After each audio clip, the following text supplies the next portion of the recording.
safeguard our war. This is how we remember our past. This is how we safeguard our future. War creates war. This is how we remember our past.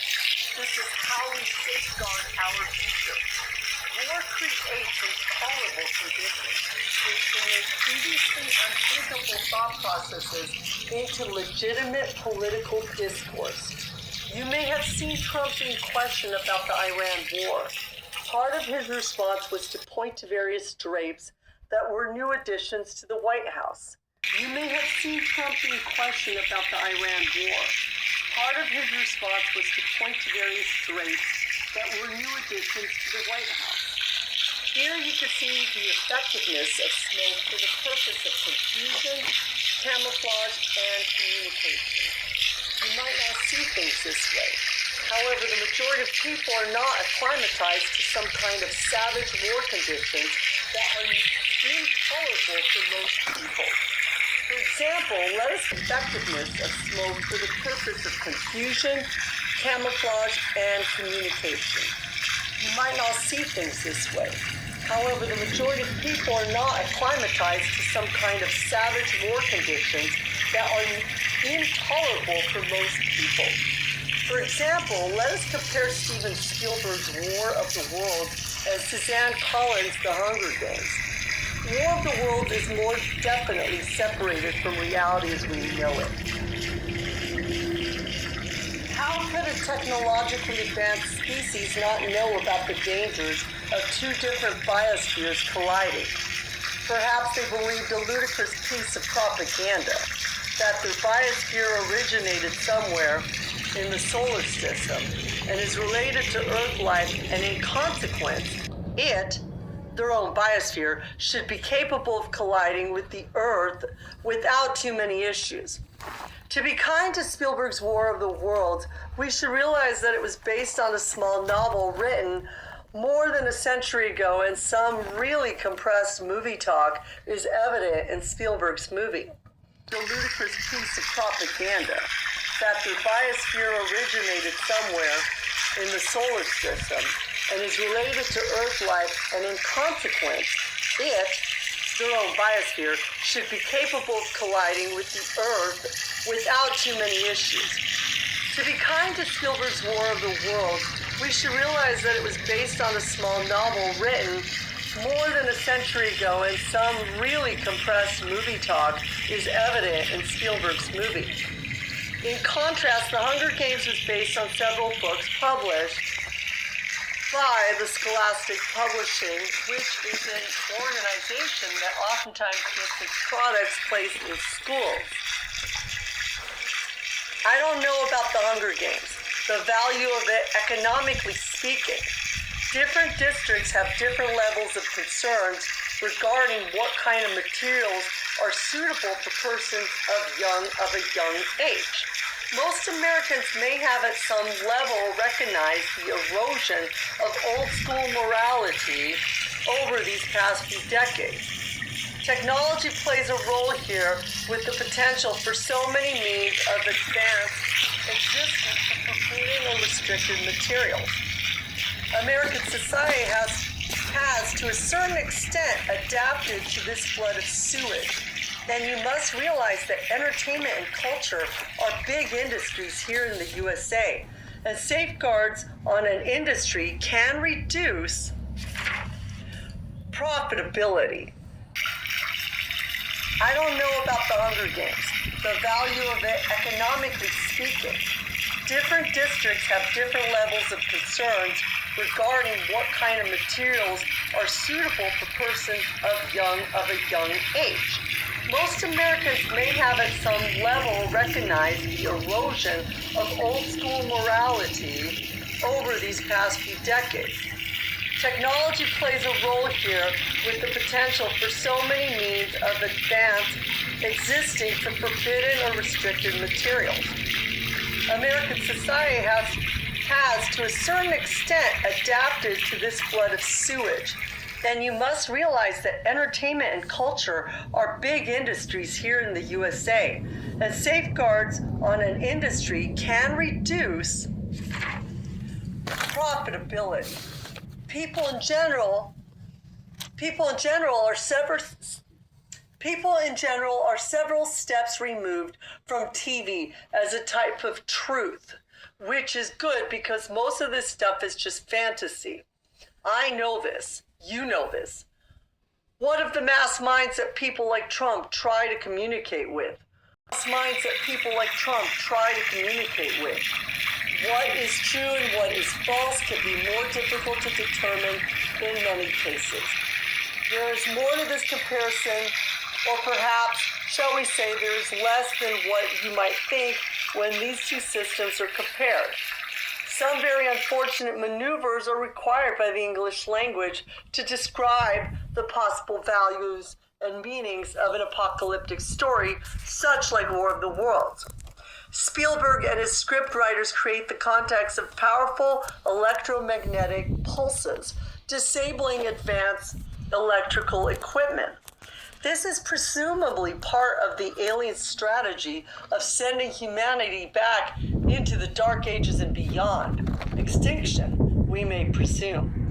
Despite better judgment existing within the context of an action, a psychological horror movie only 117 minutes long, some kind of long-winded talk about what kind of defensive measures could be created could be indicated briefly.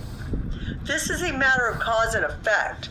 There is not enough time for such a thing to actually exist, and yet War of the Worlds could indirectly depict a dying society's desperate need for any kind of countermeasures to the Martian tripods and their destructive powers. Any means to create a shield against the electromagnetic pulses, EMP, could be considered superconductive materials, not only Any means to create a shield against the electromagnetic pulses could be considered superconductive materials, not only conduct electricity with nearly zero loss, being perhaps 10,000 trillion times more conductive than silver. Another interesting property of superconductive material is called the Meissner effect. And this is the case where the material repels magnetic fields and in general does not allow magnetic fields to enter it. Different types of superconductors will manifest different levels of the Meissner effect.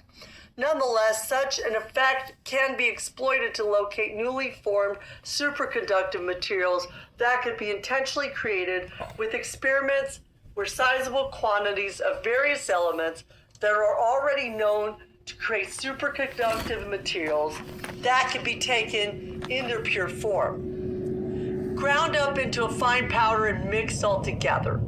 Some small amounts of powdered or liquefied lighter elements would be added to this dust mixture.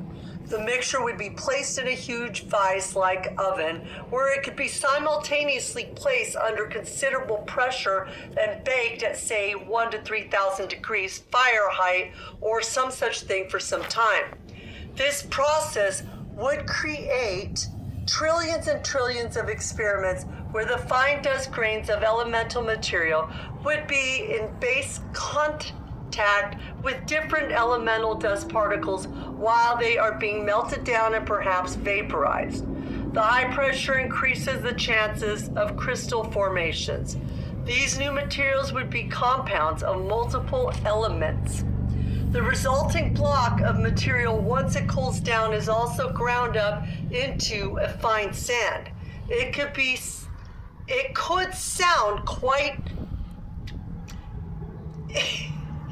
could sound kind of difficult to test all these tiny bits of sand for superconductive properties. It is, although it may not be as difficult as one might think. A low-gravity environment such as the surface of the Earth's moon would be good for an experiment where the previously mentioned fine sand from step 2 of this process is chilled to liquid nitrogen temperatures and then gradually scattered over a huge shallow bowl that is magnetically charged. Most of the sand would just hit the bowl with a given pouring of the sand. A few These sand grains would be superconductive, and in consequence, they would repel magnetic fields because of the Meissner effect. They would collect themselves at the center of the bowl, hovering over its surface. In a sense, they would actually be resting upon the magnetic surface of the bowl instead of its physical surface. So the fine sand could be sorted this way over time, with almost all of the grains not being superconductive at liquid nitrogen temperatures. The grains that test positive are collected for individual tests where their highest possible operating temperatures for superconductivity is sought after. Additional tests could determine how much current they can carry and what is the nature of their chemical structures. Hold on a second. Wait. Place for a laboratory, a very expensive place for a laboratory. However, this is used to give a possible justification for a lunar base, which has been something that has long been dreamt of. Lunar gravity would allow for the identification of more of the superconductive grains, which, despite their small size, would be a mixture of different crystal structures made of different chemicals. Only a tiny fraction of this grain would be superconductive. This would be sufficient for the grain to be separated from its brethren?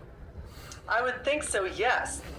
If not the moon, there are other places like Phobos and Deimos where gravity is even weaker. There would be cases of false positives where grains are very well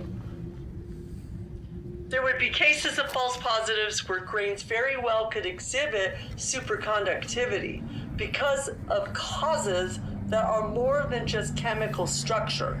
The very shape of the grain and its individual parts acting upon each other could produce a type of superconductivity which would be difficult or impossible to replicate in any meaningful way industrially.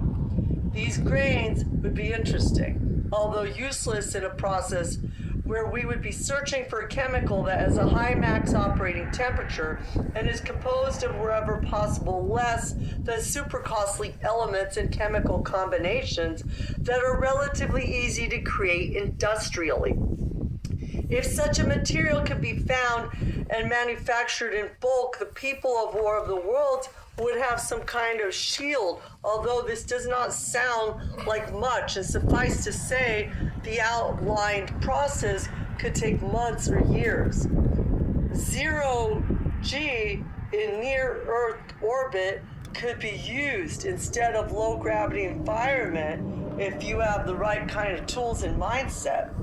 Even in our waking world, there are people who do have to think about possible nuclear war and the resulting electromagnetic pulses from nuclear blasts. These EMP blasts would wreak havoc on what pieces of civilization actually survived the nuclear explosions. This includes the military, which is supposed to maintain the system of mutually assured destruction and hopefully create a line of communication between an unwanted future and a crazed present. Consequently, wouldn't it be a good thing to create or find material that could be used as a kind of shielding for sensitive electronics? You know the answer, although you may not be capable of pressing the button. High-temperature superconductors, presuming that it requires little or no serious amounts of coolant, could be formed into a wire hundreds of kilometers long, connecting a site where electricity can be cheaply and cleanly produced to other sites that could be hundreds or thousands of kilometers distant without any real economic loss of transmitted electricity. China already has power transmission lines which are more efficient with less loss than that of the USA. The USA, of course, can modernize its power transmission with taxes, espionage, better schools, and much else besides this. How can something so crazy like what I have outlined here be a part of this process? Things that can lessen the disbelief of the listener could be unrealistic stress, something like the movie War of the Worlds. There are other avenues of advance. you could be vaguely familiar with the common Japanese drama plot device where criminal type people are in charge of some kind of organization and more normal and good seeming are used to represent who should be in charge of the organization. This is what society expects, and only a few people would know that there could be some alternative truth to this. People without messed up grammar would be good educational backgrounds, and all of that.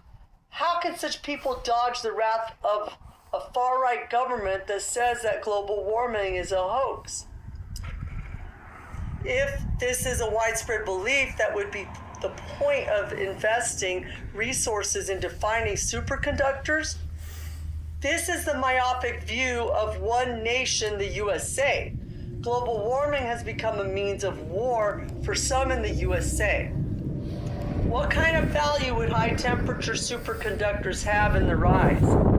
Less than zero value. It is a hoax for these people. What of the Hunger Games? The context of the outlined experiment seems to relate that the Hunger Games taken out of the system of the major movies of the past 40 years is most likely to be in some way applicable. This is not saying much, and it may not be your cup of tea. Try and think of it this way. Americans are not supposed to waste their lives, although they have been doing this lately.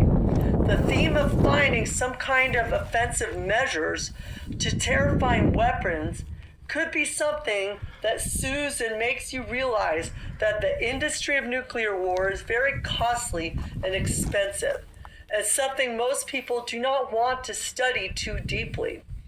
A real full-scale nuclear war would cause a terrible winter that would last for years.